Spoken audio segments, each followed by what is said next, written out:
Yeah, bon matin, Xavier, ça va bien? Et good. Moi aussi, ça va très bien. Merci à l'équipe de Louange. Merci à vous d'être ici ce matin. Mon nom, c'est Marc. Je suis un des pasteurs ici à Acts 21.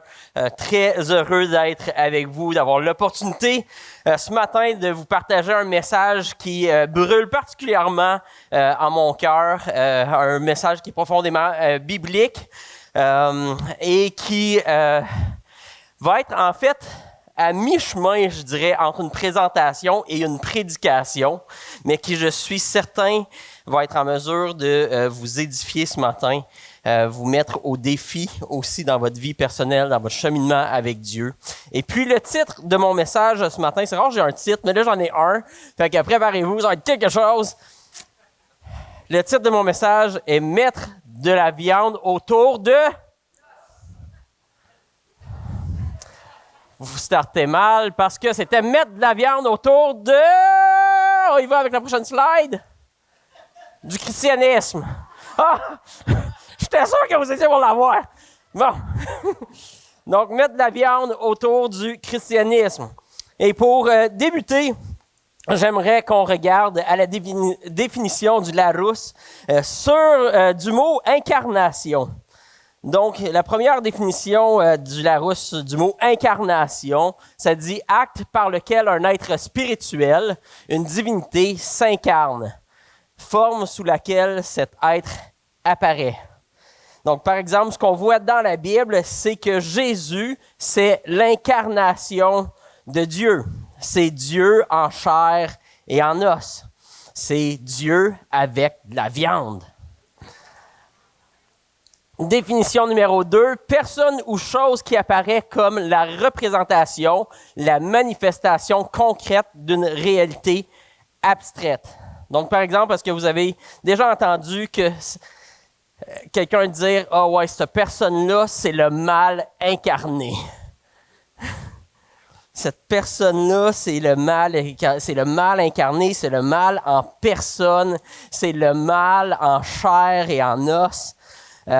Ou bien, ce gars-là, c'est un vrai cœur sur deux pattes.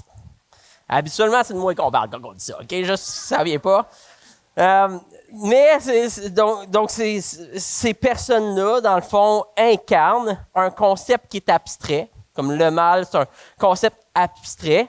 Mais la personne l'incarne, elle met de la chair, elle met de la viande autour de qu'est-ce que ça veut dire, le mal. Ou que c'est un cœur sur deux pattes, etc. Bref. Donc, tu peux, quand quelqu'un incarne réellement un concept abstrait, tu peux le voir, tu peux le toucher, tu peux quasiment le sentir, le goûter, qu'est-ce que ça goûte, tout ça. Donc, en fait, le mot incarné ou le mot carné, vous l'avez peut-être déjà découvert, peut-être vous êtes assez intelligent pour savoir que carné, c'est viande. OK? Donc, incarner, ça veut dire de donner un corps, mettre de la viande autour d'un concept pour le rendre visible, tangible, compréhensible. Il y a quelques années, dans un congrès où j'étais en Floride, on m'a fait faire un test de personnalité qui cherchait à identifier ce qui est au cœur de notre motivation la plus profonde dans la vie. Donc, en tant qu'être humain, on a différents profils, différentes personnalités et tout. Puis ce test-là cherchait à voir, OK, toi, c'est quoi la chose qui te motive intérieurement, au plus profond de toi-même? Voici une traduction de ce qui est sorti pour moi de mon test. Ça disait, tu es fondamentalement motivé par le fait de vouloir rendre visible et concret les concepts, visions ou valeurs qui te tiennent à cœur. Donc ça, c'est la chose qui me motive dans le plus profond de moi-même, dans tout ce que je regarde dans ma vie. Le test disait, c'est ça que tu cherches à faire. Tu cherches à rendre visible des concepts abstraits. Puis, justement, quand je regardais puis j'évaluais ma vie suite à ça, je constatais que c'était réellement vrai. C'était vraiment ce qui était au cœur de ma motivation. Mon rêve depuis que j'étais tout jeune, c'était de voir Dieu, Jésus, la foi, la Bible, le christianisme devenir visible ou concret pour les gens autour de moi. C'était vrai quand j'avais 8 ans puis que je jouais au hockey dans la rue. puis que je tannais mes amis à cause que je leur parlais de Jésus au lieu de jouer au hockey. C'est pour ça que je ne suis pas aussi bon au hockey que je devrais l'être. Les gars en arrière, ils jouent avec moi les lundis soirs, puis ils sont pas mal meilleurs que moi. Mais c'est ça, fait que même en jouant au hockey, je me disais, je veux que Jésus devienne réel pour mes amis.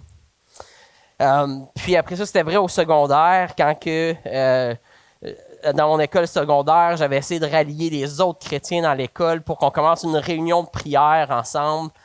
Puis là, on avait commencé ça, mais même moi, j'étais comme trop gêné, fait que finalement, ça a duré comme 3 rencontres, puis tout. Mais j'avais ce désir-là à l'intérieur de moi de dire comment est-ce qu'on rend le christianisme tangible, comment est-ce qu'on rend Dieu tangible pour les gens autour de nous. C'était vrai quand j'étais au cégep, où ce que c'est ça, je parlais beaucoup à mes amis de Jésus, et puis je les invitais à venir à l'église. Un moment donné, j'avais amené 7 de mes amis à l'église, puis ils pensaient que je les avais amenés dans une secte, finalement. C'était pas super positif, mais c'était ce désir-là. Comment est-ce que je peux rendre Jésus tangible pour les gens autour de moi, pour qu'ils puissent le voir, qu'ils puissent le goûter, qu'ils puissent goûter à Jésus, parce que je vois ce que Jésus fait dans ma vie, puis je me dis, je sais que c'est bon, je sais que les gens ont besoin de découvrir Jésus. Puis c'est de ce même rêve-là qu'est né Acts 21 aussi. On rêvait d'une église visible, une église qui n'était pas pour se cacher dans le fond d'un rang, mais une église qui était pour être publique, qui était pour être au centre-ville, qui était pour être une église qui était vivante, pour que les Québécois puissent voir que Dieu est encore vivant au Québec et de voir que Dieu, à quoi Dieu ressemble dans la vie des gens aujourd'hui au 21e siècle. Donc, c'est pour ça qu'on est Acts 21, axé sur le 21e siècle. Comment est-ce qu'on met de la viande autour de Dieu au 21e siècle? Comment est-ce qu'on rend Dieu visible, tangible au 21e siècle?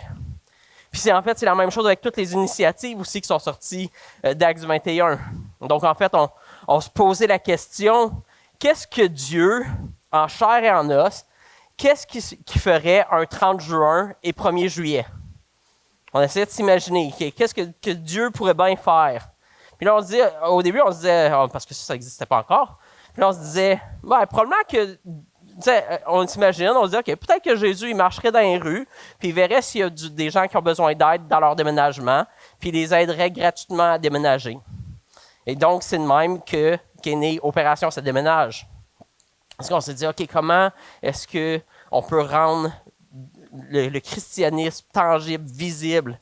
Comment est-ce que Dieu vivrait aujourd'hui en chair et en os? Même chose pour les haltes de lumière. On se posait la question, à quoi est-ce que Dieu ressemblerait un 31 octobre à l'Halloween? Qu'est-ce que Dieu ferait cette soirée-là? Puis pour comprendre ce que Dieu ferait, on doit toujours regarder à Jésus. La manière de savoir, parce qu'on a dit plutôt que Jésus, c'est l'incarnation de Dieu. C'est Dieu en chair et en os. C'est Dieu avec de la viande. Donc, si on veut comprendre comment Dieu agirait aujourd'hui, on doit regarder à l'incarnation de Dieu qui est Jésus-Christ. Puis on se dit, OK, qu'est-ce que Jésus faisait quand on lit dans les évangiles? À quoi ressemblait Jésus? On voyait, OK, Jésus, c'est pas quelqu'un qui a peur des ténèbres, puis qui a peur du mal. C'est pas quelqu'un qui fuit devant le mal. Il se cache pas, et c'est pas le genre à se cacher, mais il abordait le mal avec la grâce. Il acceptait même des invitations à des fêtes parfois très peu recommandables, pour lesquelles il subissait des critiques de la part des religieux. Parce qu'un autres disaient, hey, il est en train de s'associer au mal, donc il est en train d'approuver le mal. Puis Jésus est comme, non, moi je vais juste aimer les gens puis m'asseoir avec eux à leur table. Donc il subissait la critique des gens religieux parce que pour eux, ça ne fitait pas avec leur compréhension de Dieu. Ils disent non. Ils se disaient, mais non, c'est impossible que Dieu ferait ça dans la vraie vie. Si Dieu était en chair et en os, c'est impossible que c'est de même qu'il agirait. Donc, ça déstabilisait toute la conception que les gens avaient de Dieu quand Jésus agissait d'une façon que les gens n'arrivaient pas à comprendre. Puis en plus, Jésus, il n'allait pas à ces endroits-là avec une attitude de jugement puis de condamnation, mais avec une attitude d'amour, de compassion pour guérir puis offrir un pont, un point de contact entre Dieu et les hommes, pour créer de la communauté entre Dieu et les hommes. Donc, c'est en regardant à Jésus qu'on peut voir comment Dieu agirait dans telle ou telle situation pour nous aider à figurer comment nous, on peut agir à son image aujourd'hui, au 21e siècle. C'est de cette façon-là qu'on peut mettre de la viande autour de notre christianisme, qu'on peut rendre visible Dieu pour les gens aujourd'hui dans le concret. Puis ce qui est intéressant, c'est que souvent, comme c'était le cas dans la vie de Jésus, c'est cette attitude, cette posture qui surprend et même déstabilise les gens. Parce que de nos jours, la plupart des gens s'attendent à des jugements de la part des chrétiens. Mais au lieu, ils rencontrent des chrétiens qui les accueillent avec amour, avec grâce, qui ne sont pas là pour les juger. Ils découvrent des voisins qui offrent du réconfort, de la sécurité, de la lumière, de l'accueil, de la générosité et du non-jugement. Donc, c'est ce qu'on fait lors des haltes de lumière. On cherche à incarner le message de l'Évangile. On essaie d'incarner qui Dieu est, à quoi ressemblerait Dieu un 31 décembre au milieu de la fête que les chrétiens, peut-être qu'on aime le moins. Octobre. J'ai dit quoi, moi? Décembre. Celle-là, on l'aime quand même, cette fête-là. Quand même cool. Mais c'était justement pour aller au prochain point, que c'est aussi pour ça qu'on faisait des soupers de poulet du minuit chrétien. Qui a déjà participé à ces soirées de poulet là qu'on servait? On disait, on allait porter des choses sur les portes, des invitations à tout le monde dans la ville. On disait que tu sois riche, que tu sois pauvre, que tu sois seul, que tu sois en famille, peu importe qui tu es, on t'invite le 24 décembre. On va acheter du poulet pour tout le monde, c'est gratuit, on achète du poulet pour tout le monde, on se met tous ensemble, toutes les classes sociales entremêlées, on mange ensemble parce qu'on se disait ça doit être ça que Dieu ferait un 24 décembre.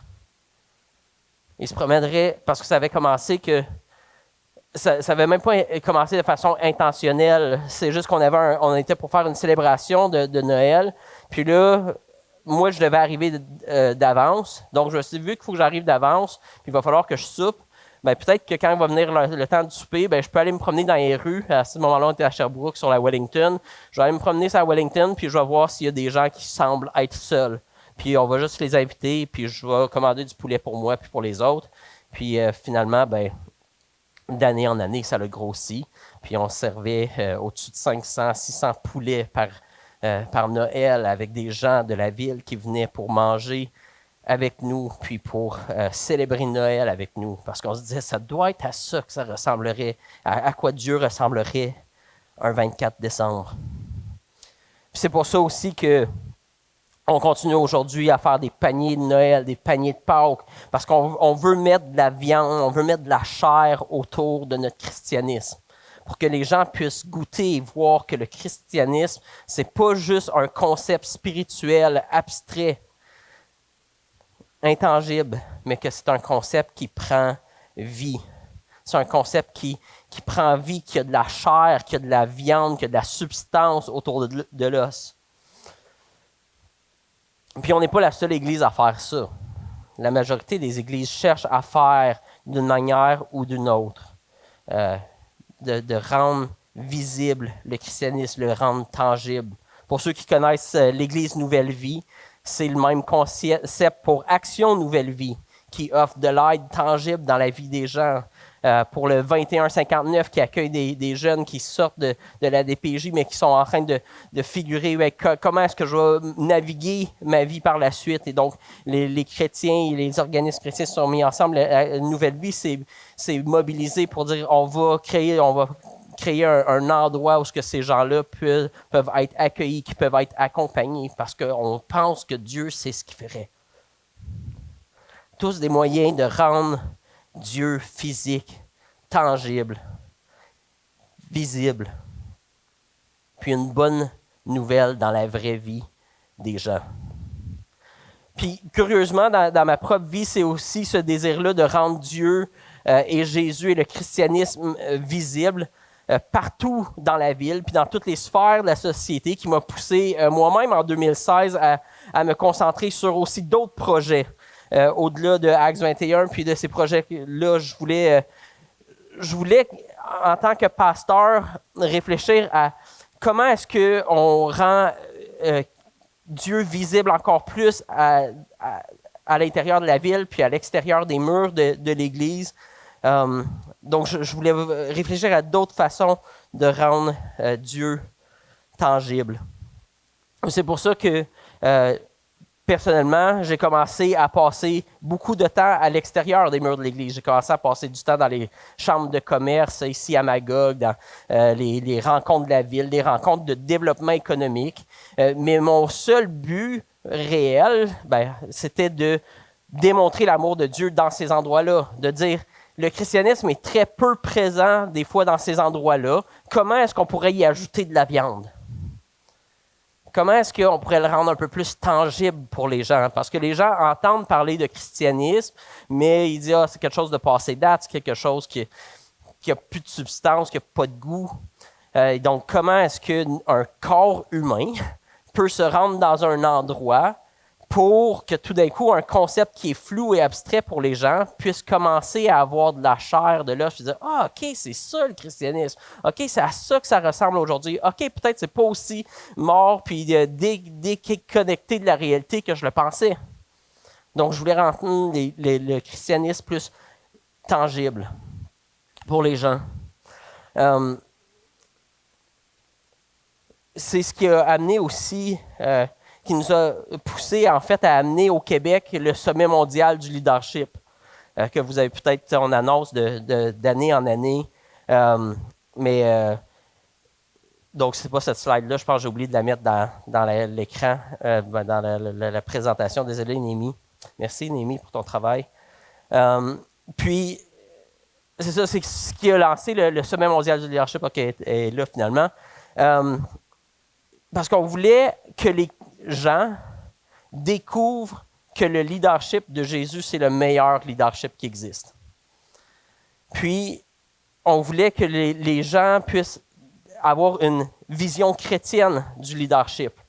Puis pour ce temps, on ne pousse pas beaucoup le christianisme lors de ces journées-là, mais c'est comme un avant-goût. On leur amène des conférences sur le leadership, parce que si moindrement vous lisez les livres de leadership, vous écoutez les podcasts de leadership, vous vous rendez compte que presque tous les principes qui sont là, c'est essentiellement des principes qui ont été tirés de la Bible. Sont essentiellement tirés de la vie de Jésus. De quel type de leader lui était. C'est l'incarnation en fait de Jésus lui-même, c'est de lui qui est sorti le concept de leadership serviteur, de leader serviteur. Puis, ce qui est un concept qui prend de plus en plus de place, même aujourd'hui dans les entreprises, même dans les entreprises qui ne sont pas chrétiennes. Parce que Dieu, en personne, en chair et en os, c'est réellement une bonne nouvelle pour toute la société. C'est aussi pour ça que dans les mêmes années, on a fondé l'autre slide qu'on avait vu auparavant, la Transforme Québec. Parce qu'on se rendait compte que ce n'était pas par une seule personne, une seule église ou un seul ministère, mais par l'ensemble des églises, l'ensemble des ministères. Ce n'est pas juste à travers Acts 21 qu'on va être capable de matérialiser et de rendre tangible Dieu et le christianisme dans Magog, puis dans l'Estrie, puis dans le Québec. On n'est pas partout.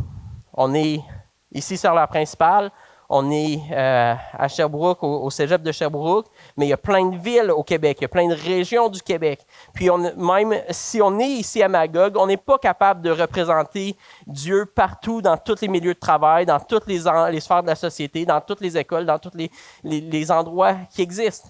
On n'est pas capable. Donc, il faut absolument que ce soit l'ensemble des églises, l'ensemble des ministères chrétiens, l'ensemble des individus qui sont chrétiens, qui choisissent ensemble de bâtir un écosystème où ce qu'on va être capable de modeler et de faire voir Dieu partout.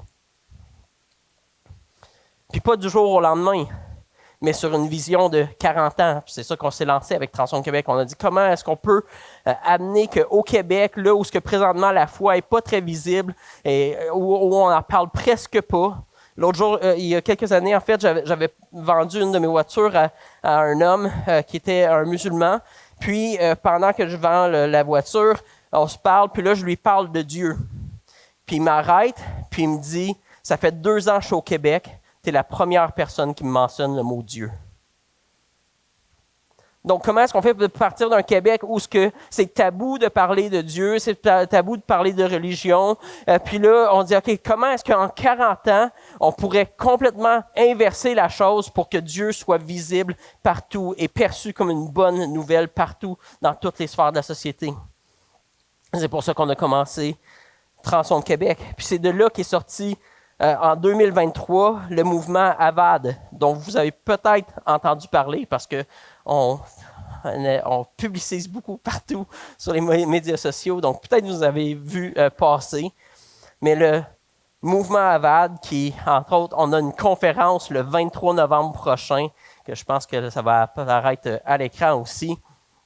La conférence Foi et Travail, où ce qu'on essaie de regrouper tous les chrétiens du Québec, l'ensemble des chrétiens du Québec. On invite des chrétiens de toutes les sphères de la société à venir ensemble pour passer une journée à figurer comment est-ce que la foi peut être rendue tangible aujourd'hui dans mon milieu de travail.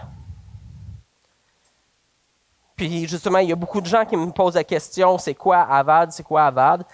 Puis la réponse facile, c'est que c'est essentiellement un mouvement pour aider les chrétiens de toutes les sphères de la société à faire le pont entre leur dimanche matin et leur lundi matin.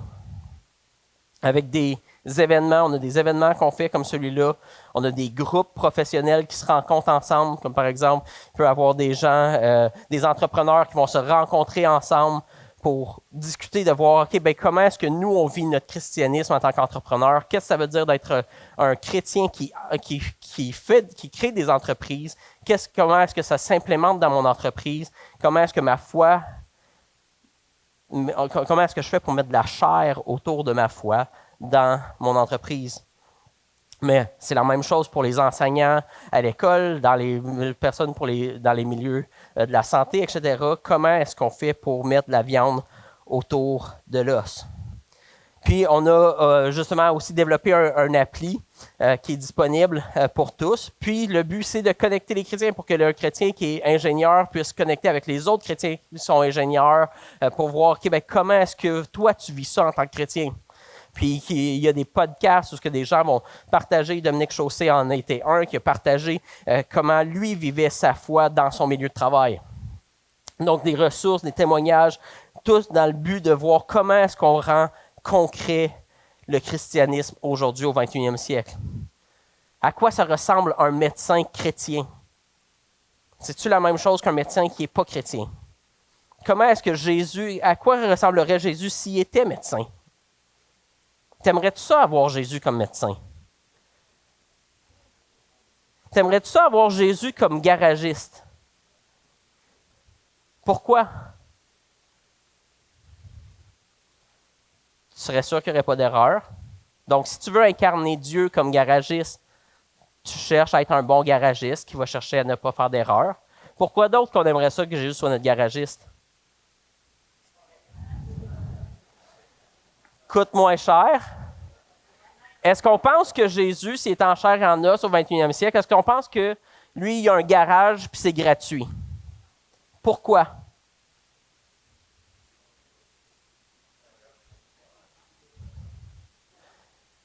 Parce que son but, c'est d'aimer et de servir les gens. Donc, si il n'y a pas de revenus, il n'y a pas vraiment de garage non plus, il n'y a pas les outils nécessaires pour bien faire le travail, puis il va faire faillite en dedans de quelques jours, heures. Il ne va jamais starter, en fait. Et donc, il ne va pas rencontrer sa mission de desservir les gens en réparant leurs autos. Et donc, Jésus, en chair et en os, chargerait le juste prix. Donc, un chrétien aujourd'hui devrait charger le juste prix. Puis il devrait le faire d'une façon honnête. La raison qu'on aimerait Jésus comme garagiste, c'est à cause qu'on dit « OK, je ne pense pas qu'il va essayer de m'avoir. Je pense qu'il va être honnête avec ce que je dois réellement faire. puis il ne va pas trouver des choses, des bébites un peu partout pour me charger plus cher. Donc, on voit que le christianisme, c'est quelque chose qui est très tangible quand on s'imagine Jésus en train de faire notre job. Donc, on veut amener le Québec à découvrir à quoi ça ressemble un médecin chrétien, un garagiste chrétien, une couturière chrétienne, un artiste, un musicien, un acteur, un architecte, un courtier immobilier, un courtier d'assurance, un comptable, un avocat, une secrétaire, un restaurateur, un préposé, un gestionnaire chrétien. À quoi ça ressemble? Mets-moi de la viande là-dessus. Puis souvent, nous-mêmes, à cause qu'on n'a pas été assez exposés à ce concept-là, on se dit, moi-même, je n'arrive pas à trop imaginer à quoi ça ressemblerait. Puis pourtant, ça fait des années qu'on est chrétien. Mais des fois, on dirait qu'on est encore au lait, puis on n'est pas encore rendu à la viande. Donc, on a besoin de l'incarner. On a besoin de mettre de la viande sur les concepts. Puis essentiellement, c'est ça notre but avec Avad, c'est de voir comment est-ce qu'on peut rendre le christianisme visible, tangible dans toutes les sphères de la société, en chair et en os.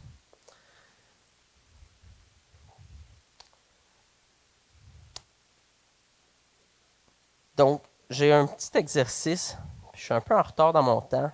Je me laisse trop emporter. Mais on va faire un petit exercice ensemble. Okay? Vous avez le droit de fermer vos yeux si vous voulez. Pas obligé, là, parce qu'il y a du monde, ça les rend mal à l'aise. Fait que là, je veux que tu t'imagines en tant que travailleur. Ben, tu peux t'imaginer aussi en tant qu'étudiant si tu es étudiant. Pense à ton travail. Si tu es retraité, tu peux penser à ta retraite. Puis imaginer qu'est-ce que Jésus ferait de sa journée demain, lundi, quand il arrive à la job. Qu'est-ce que lui ferait? Comment est-ce que sa journée serait différente de la tienne? Mais pour essayer de se l'imaginer, on va commencer avec nous-mêmes. OK? Ne mets-toi pas dans la peau de Jésus, mets-toi dans ta peau à toi, de comment habituellement ça se passe. Premièrement, est-ce que tu arrives à l'heure au travail?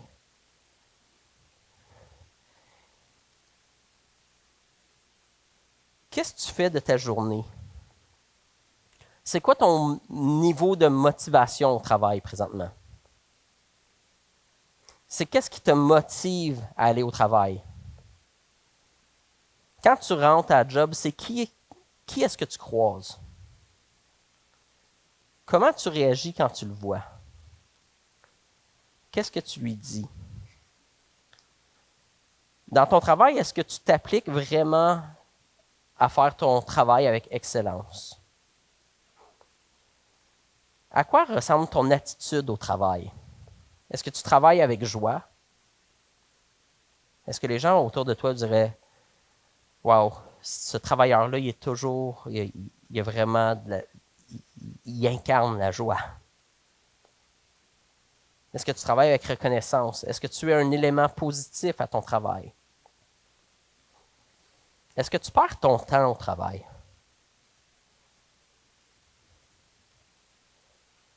Est-ce que tu essaies d'en faire le moins possible? Est-ce que tu gaspilles ton temps sur ton téléphone ou sur Internet? Est-ce que tu penses juste à t'en aller? Ou est-ce qu'au contraire, ton travail te passionne tellement que les autres autour de toi n'existent pas?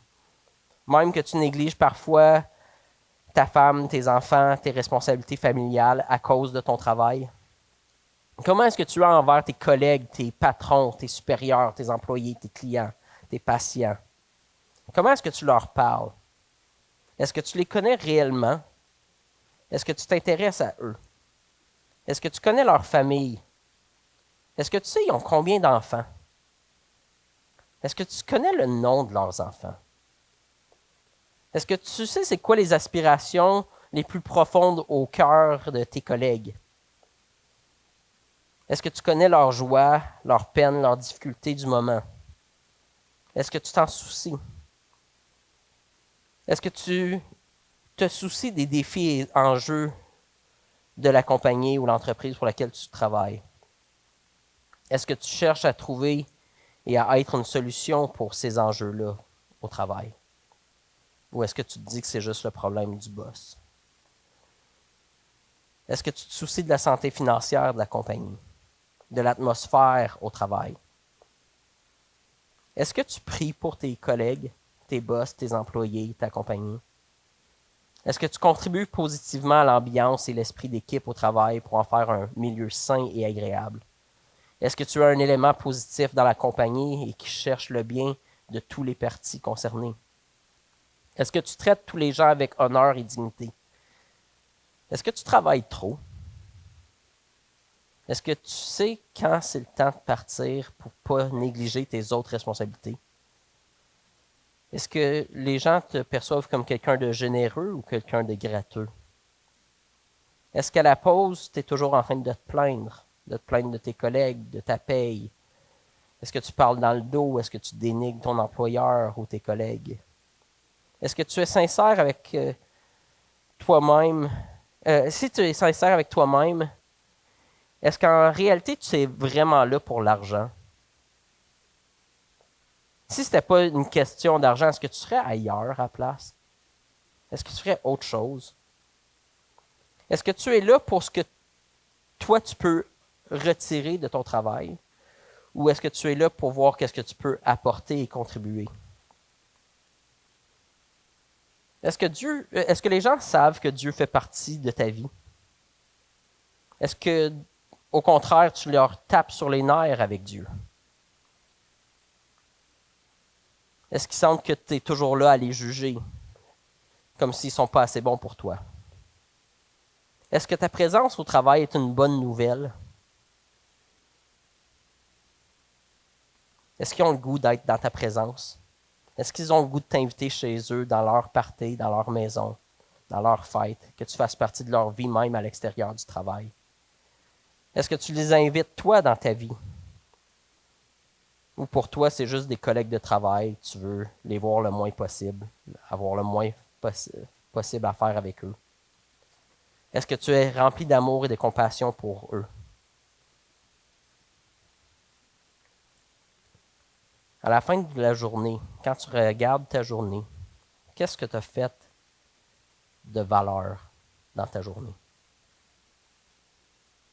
Bref, on pourrait continuer longtemps, de plus en plus large. On pourrait être de plus en plus large avec cet exemple-là. On pourrait y aller de plus en plus précis aussi avec cette question-là. Mais on va s'arrêter ici pour le moment. Mais maintenant, on va refaire le même exercice, mais avec Jésus. Puis là, je veux que tu t'imagines le même milieu de travail, la même journée, mais cette fois-là, tu t'imagines que toi, tu es Jésus. Donc, quand tu te réveilles, qu'est-ce que tu fais de ta journée? Comment est-ce que tu commences ta journée? Est-ce que tu arrives en retard à job si tu es Jésus? Quel est ton niveau de motivation? Qu'est-ce qui motive Jésus à aller au travail?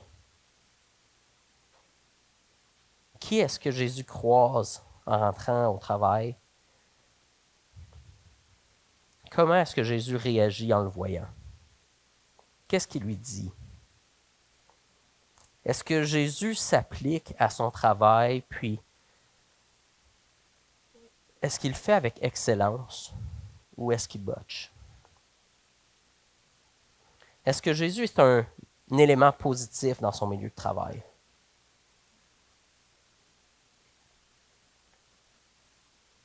Est-ce que Jésus perd son temps sur la job? Est-ce qu'il en fait le moins possible? Est-ce qu'il gaspille son temps sur son téléphone puis sur Internet? Est-ce que Jésus il est là toute la journée à juste penser à s'en aller le plus vite possible? Est-ce que, au contraire, Jésus, son travail le passionne tellement qu'il ne se rend même plus compte qu'il y a des gens autour de lui? Est-ce qu'il néglige sa femme, ses enfants, ses responsabilités familiales à cause de son travail?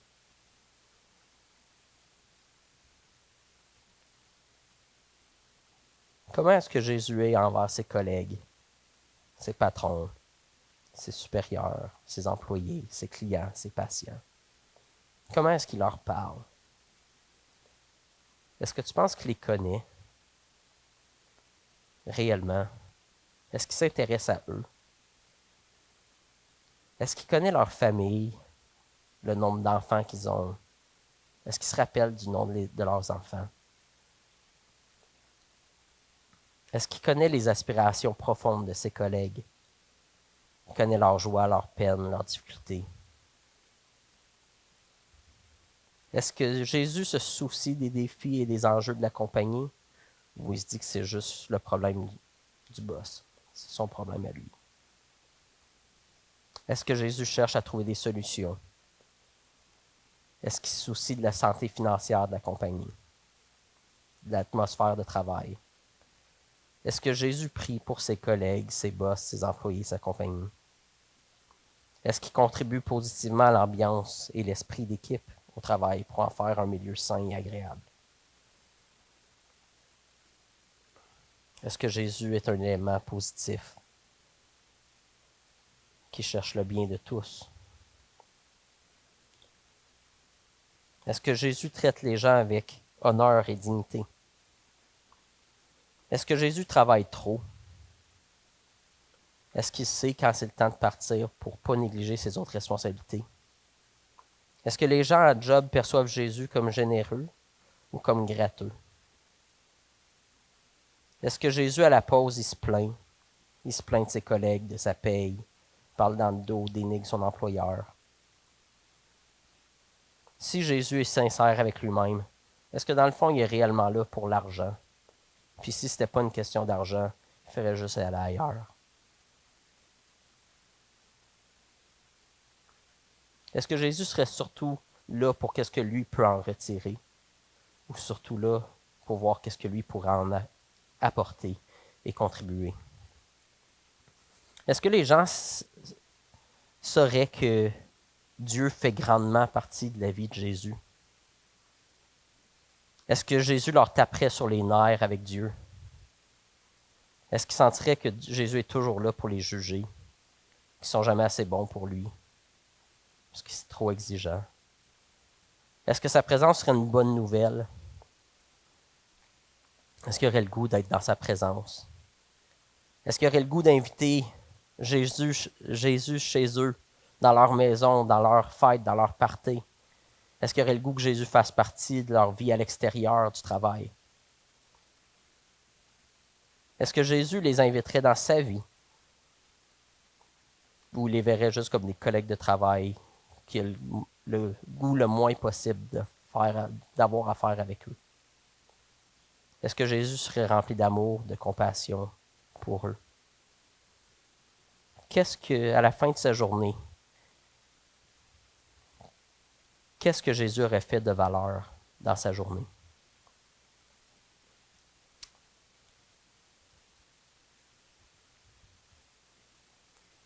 Donc, quand on parle de mettre de la viande autour de l'os ou autour du christianisme, on veut former les chrétiens à percevoir leur travail comme un acte de service et d'adoration. C'est en fait ce que ça veut dire le mot avad. Le mot avad, c'est le mot hébreu pour travail, mais c'est aussi le mot hébreu pour service, et c'est aussi le mot hébreu pour adoration. Parce que pour Dieu, une adoration qui n'a pas de chair, qui n'a pas de viande, c'est vide. Il va même dire à quelques reprises dans la Bible, des fois il va dire « J'en ai marre de vos chants. J'en ai marre de vos rassemblements. Ce que je veux, c'est de voir de la viande. » Si tu n'es pas pour l'incarner à l'extérieur, pourquoi tu lèves les mains? Pourquoi tu chantes? Pourquoi tu te rassembles si ce n'est pas pour prendre vie? Ce que notre monde a besoin, c'est plus de viande.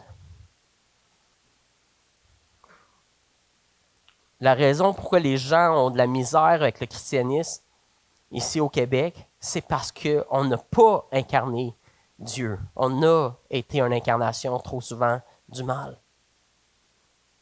Donc les gens disent, si c'est ça l'incarnation de Dieu, j'en veux pas, puis ils ont raison.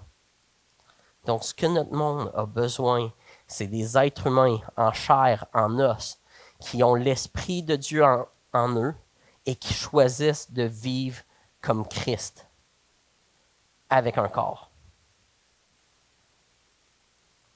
Notre façon d'agir, de parler, de penser, c'est ce qui permet de voir aux gens de voir Dieu. Ta façon de leur accorder de l'importance, c'est ce qui leur permet de voir Dieu, de le goûter, de le sentir, de travailler avec lui, de dire, OK, c'est de même travailler avec Dieu. Si tous les employés étaient comme toi, est-ce que ce serait une bonne nouvelle ou une mauvaise nouvelle? Puis j'espère, je crois que j'ose espérer et croire que oui, ce serait une bonne nouvelle. Mais est-ce que tu es en train de dérober à ton travail ce qu'il y a de plus précieux parce que tout ce que tu fais, c'est d'amener Marc Pilon à la job? Tu fais juste t'apporter toi-même à la job. Tu es en train de leur dérober ce qu'il y a de plus beau parce que Dieu a mis son esprit en toi, si tu es chrétien, pour que tu amènes Dieu à la job. Que tu amènes sa présence à la job, que tu amènes son esprit à la job, que tu amènes tes prières, la faveur de Dieu à ta job. Dérobe pas ton employeur en apportant Marc Pilon à la job, en t'apportant juste toi-même à la job. Le monde n'a pas besoin de juste plus de toi-même. Le monde a besoin de plus de Dieu en chair et en os.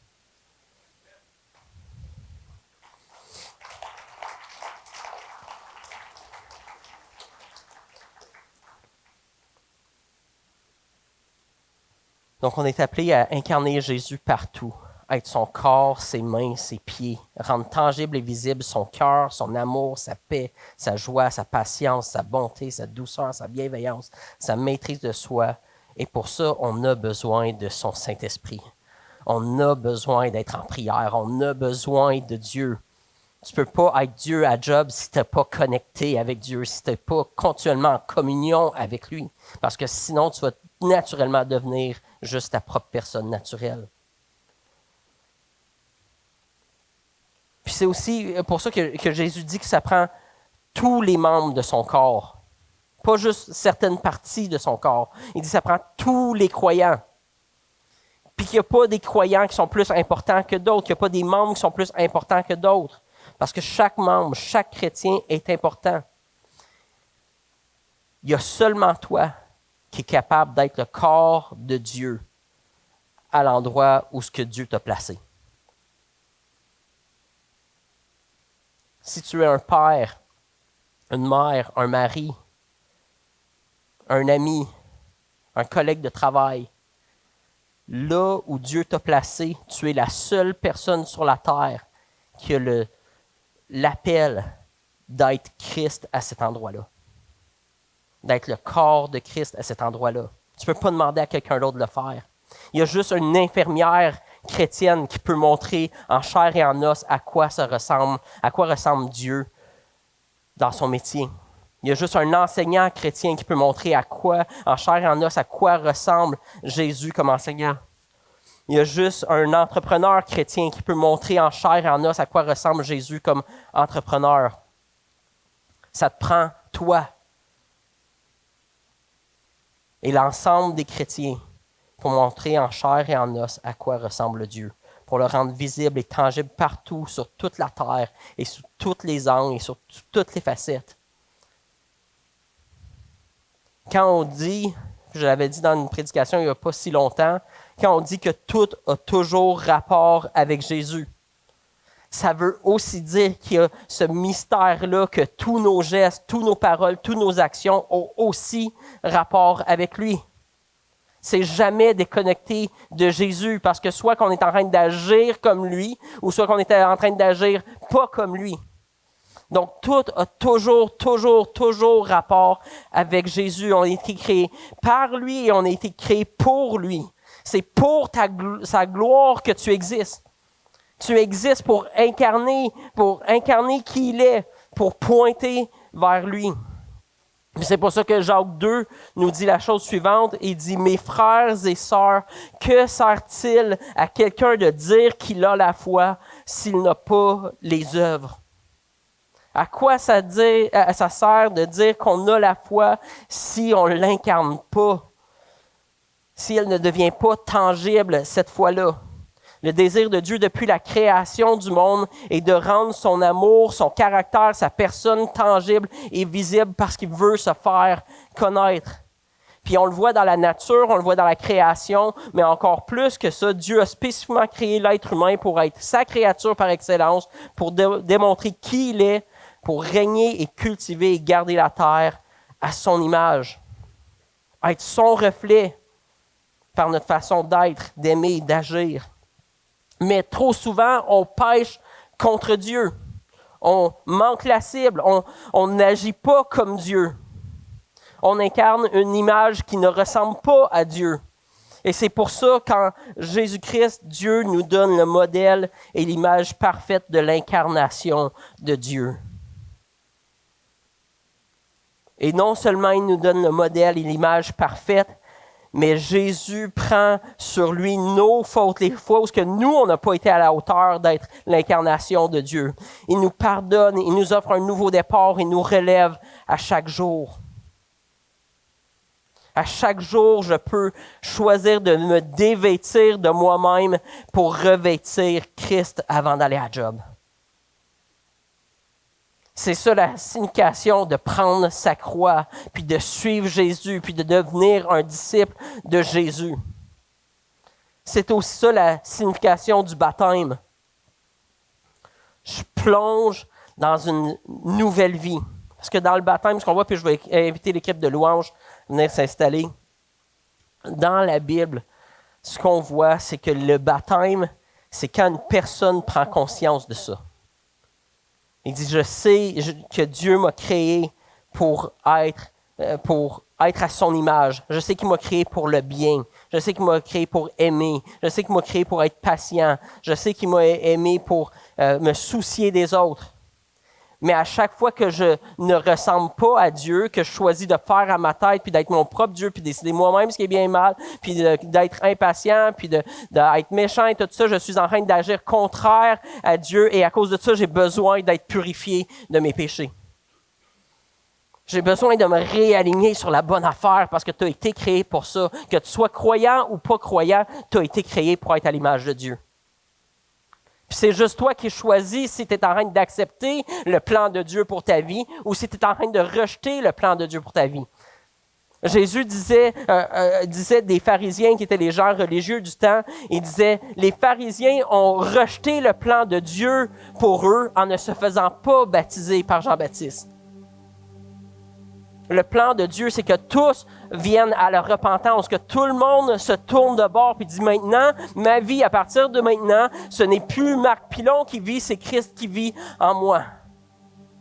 C'est ça le plan, c'est ça le désir de Dieu. Puis le baptême, c'était pas des bébés qui se faisaient baptiser, c'était des adultes ou des gens pleinement conscients qui disaient, moi, je veux mettre à mort mon ancienne vie. Je veux pas que ce soit Marc Pilon qui dirige sa vie. Je veux plus vivre à l'image de Marc Pilon. Et donc, je me plonge dans une nouvelle vie, je me plonge dans la mort, je mets à mort mon ancienne vie. Je suis purifié par l'eau, je suis purifié par le sang de Christ, je suis purifié par le pardon de Christ. Puis maintenant, je sors revêtu d'une vie nouvelle. Où ce que Dieu, le Père, envoie son esprit pour vivre en moi. Parce que je ne veux plus vivre par ma propre puissance, par mes propres capacités. Je veux vivre par la puissance et les capacités de Dieu en moi. Parce que le monde n'a pas besoin de plus de Marc Pilon, mais le monde a plus de besoin de Jésus. Puis Dieu veut remplir toute la terre entière. Il dit, multipliez-vous, remplissez la terre d'êtres humains qui vont me ressembler parce que ça va être une bonne nouvelle.